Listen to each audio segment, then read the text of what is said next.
ஒபாமாவுக்கு கொடுத்ததுக்கே ஒரு கதை இருக்கு. ஒபாமா கொடுத்தது எதுக்குன்னா, மக்கள் முதல் முறையா ஒரு கருப்பு நிறத்தை சேர்ந்தவரை பிரசிடென்ட்டா ஜெயிக்க வச்சதுக்காக ஒபாமா கொடுத்த அவார்டு கிடையாது.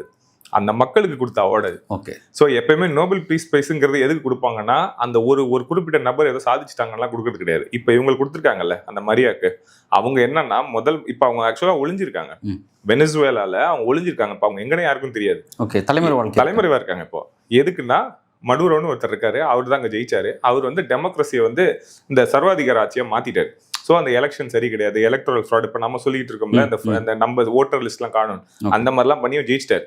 அதை வந்து பீஸ்ஃபுல்லா வைலன்ஸ் இல்லாம ஆனா கன்சிஸ்டண்டா எதிர்த்த ஒரே பெண்மணி அவங்க தான். அதை வந்து தப்பு, டெமோக்ரஸிக்கு போகணும்னு சொல்லி இன்னைக்கு தலைமுறைவா அந்த ஊர்ல தான் இருக்காங்க. இப்போ அவார்டு கொடுத்ததே அவங்களுக்கு எங்கேயோ செய்தியெல்லாம் உள்ள போயிருக்கும்.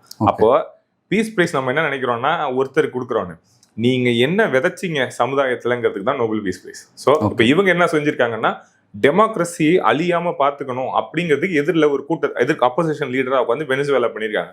இப்போ ட்ரம்ப்புக்கு நான் எதை வச்சு கொடுக்குறது?